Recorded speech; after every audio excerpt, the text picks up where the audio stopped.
Kali ini kita akan melakukan podcast bersama dengan narasumbernya kita berdua. Ngobrol-ngobrol santai aja seputar era-era digital Gen Z itu kayak gimana sih kalau misalkan belajar, apalagi kan Gen Z itu udah mengenal HP, terus digital, iPad gitu ya, terus lagi komputer, game apa ini ya kan bisa merusak bangsa ya, YouTube apa ya, nonton ya. Kadang ya nggak bener. anak kecil dia udah suka YouTube. Oke, kita langsung aja nih jangan dapat lama kita pertanyaannya. Oke. Dan pengalaman kamu mengajar, selama kamu mengajar nih ya, apa tantangan yang dihadapi dalam pembelajaran untuk generasi Gen Z di era digital sekarang tuh, kamu tantangannya apa sih? Tantangannya itu ya kadang anak suka misalnya begadang tuh karena main HP, terus kan pagi-paginya dia harus sekolah ya, belum berangkat siang, terus nanti kalau misalnya belajar itu suka nggak fokus, terus waktu pas night time dia nggak mood makan, malah ngantuk kayak gitu. Terus kalau misalnya emang dia lagi sensi, kan orang ngantuk suka sensi kan, itu suka marah-marah, suka ngambek, suka nangis, atau misalnya sebaliknya dia lagi mood tapi dia keluyuran, pokoknya menghabiskan tenaga itu biar di rumah tidur, atau misalkan udah menjelang jam-jam mau pulang nih suka ketiduran, Kecapean. iya. Nah, tantangannya gimana tuh cara menghadapinya? Cara ngadepinnya sih kalau dari aku sendiri ya kita komunikasi sama orang tuanya, kenapa sih anak ini kok ngantuk terus ya gitu kan, misalkan itu udah lebih dari sekali ya, kita kan suka observasi nih, suka ngeliatin gitu kan, perhatiin si anak itu, komunikasiin ke orang tuanya. Terus misalnya mamanya jawab iya, apa namanya, iya bu, soalnya anaknya ini suka begadang gini gitu kan, suka main juga sampai malam, terus pulangnya malam banget. Nah itu paling kita ngasih arahan dulu ke mamahnya, harusnya kayak gimana, tidurnya jam 9. Terus kalau udah kayak gitu kan kemungkinan anaknya ini kan tidur lebih cepat. Tapi kalau misalnya emang masih belum berubah juga nih anaknya, pas tidurnya nggak fokus di kelas, itu baru kita bilangin ke anaknya langsung. Nah kalau misalkan emang nggak ini apa namanya, nggak ada perubahan juga, ya berarti otomatis yang ketiga si orang tuanya dianggap sekolah buat konsultasi secara langsung. Baik, kalau misalnya dari Nurul sendiri nih, kan Nurul juga ya ngajar kan. Nah itu gimana sih cara memanfaatkan teknologi yang selama ini udah Nurul ajarin itu tuh ke anak-anak, kayak gimana tuh, apa aja gitu kan teknologinya, Cara memanfaatkannya. iya cara memanfaatkan. Mungkin kalau cara memanfaatkannya itu kita bisa melalui dengan PPT. Kalau di tingkat rendah itu kita mungkin bisa menampilkan video-video edukasi, terus dengan platform digital untuk cara pengembangan diri, sosialisasi kepada teman-teman dengan kuisis juga bisa, tanya jawab, terus dan Kahoot juga mungkin bisa, dan teman-teman. Berarti anak-anaknya itu biar gak bosen ya Dengan metode teknologi kan anak-anak pasti sekarang Iya. senang nih ya, apalagi di era Gen Z kan ceritanya. yang menarik-menarik, ada Iya. ikannya atau ada Terus kan pasti biar dia nggak boring kan, ya kita pasti dalam seminggu itu pasti Ada harus satu selingan. pertemuan ya, harus nonton film-film edukasi. Dan setelah mereka menonton film edukasi, kita tanya nih apa yang kita dapat, apa yang mereka dapat dari dari video itu tersebut. Nah, setelah mereka bisa menjawab, kita sebagai guru kita harus memberikan apresiasi kepada mereka agar mereka lebih semangat lagi nih nanti menghadapi hari Senin yang berikutnya. Bagus sih kalau kayak gitu. Jadi anak-anak kan misalkan hari ini happy nih, nah setelah hari selanjutnya mereka penasaran besok belajar apa ya, iya, kayak gitu. Terus besok kok bisa pakai teknologi ya gitu. Oh ternyata seru nih.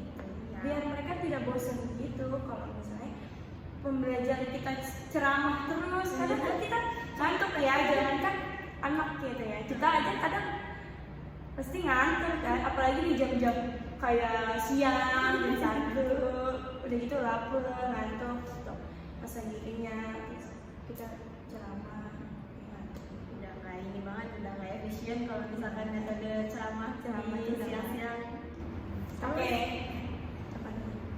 Terus gimana sih cara tadi kan udah nih meningkatkan memanfaatkan teknologi dengan cara PPT, menampilkan video. Nah itu tuh gimana tuh caranya kalau misalnya ada anak yang nggak mau kooperatif tuh gimana tuh, misalnya ada yang lari, nggak nyimak videonya, Fokus dengan dunia mereka. Iya.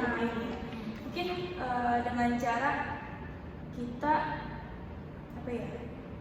mengikuti dunia mereka dulu melalui pendekatan. Oh, kita tanya, dia tuh sukanya belajar sambil bermain. Oke, kita ikutin sekarang belajar sambil bermain. Tapi dengan catatan kayak, ayo kita sekarang anak-anak kita belajar sambil bermain. Mungkin dengan melakukan nyanyi, putar, nanti mereka pensil ini berhenti di mereka, nanti kita kasih pertanyaan atau bisa juga kayak semacam senam otak gitu ya, senam otak. Atau misalkan menggerakkan jari-jari mereka dengan senang mungkin ya. Mungkin kalau misalnya dalam matematika misalnya dengan cara bermain balok, terus dengan cara mengikuti dunianya. Oke, pertanyaan buat kami. Menurut kamu dari pertanyaan yang beberapa tadi kan udah dijelaskan bahwa cara peran gurunya gimana, cara memanfaatkan teknologinya gimana. Menurut kami peran teknologi itu sangat membantu generasi Z nggak sih buat di era digital sekarang? Menurut aku sih penting banget ya buat ningkatin anak-anak supaya fokus juga kan. Terus ya benar tadi kan supaya nggak bosen. Terus juga semakin penasaran juga akhirnya kayak gitu kan. Nah terus juga si anaknya juga kan jadi tahu kalau misalnya belajar itu nggak harus di buku, belajar itu nggak harus pegang pensil, terus juga kita nggak harus baca buku. Dengan kita misalnya menampilkan video kayak gitu kan juga bisa memberikan pembelajaran juga kan. Atau misalnya di luar kelas kita melihat pohon atau melihat pemandangan yang mereka lihat gitu kan. Terus misalnya atau misalnya hewan-hewan yang ada di sekitar Seperti yang kita beralam gitu. Iya, itu kan juga bisa kan, nggak harus belajar yang terpatok kayak gitu. Makanya penting banget buat Di era digital sekarang. iya. Jadi nggak harus apa-apa yang harus HP terus gadget terus digital terus bahwa digital itu nggak banyak kok, masih banyak yang masih positifnya banyak. ya daripada negatifnya. Tergantung kita.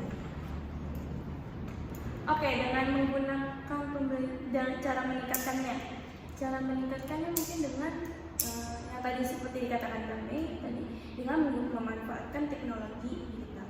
Bahwa emang benar gimana teknologi di era sekarang tuh banyak kok yang masih positif.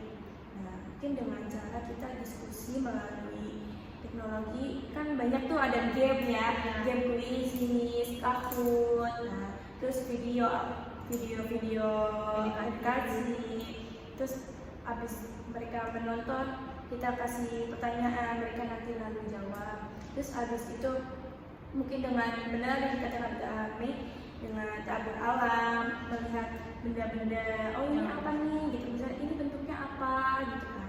Terus dengan cara metode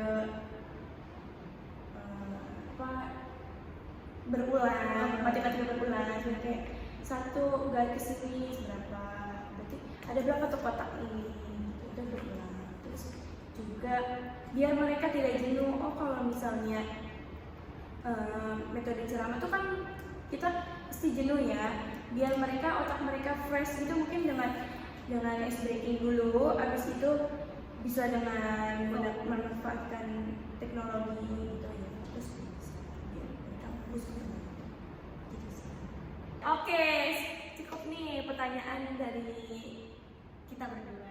pertanyaan dan jawaban. Kalau ada salah dan kata mungkin dimaklumkan saja ya, karena kita juga masih belajar. Kita juga jadi guru dalam mengajar anak-anak juga masih banyak kurangnya juga, jadi perlu bimbingan. Mungkin kritik dan sarannya bisa di komen di bawah. Ya, mungkin cukup sekian ya. Terima kasih kami. Terima kasih juga Nurul Oke, sudah terima datang kasih. ke sini. Oke, sekian dari kami. Kurang lebihnya mohon maaf. Jangan lupa di like, Komen dan subscribe. Assalamualaikum warahmatullahi wabarakatuh.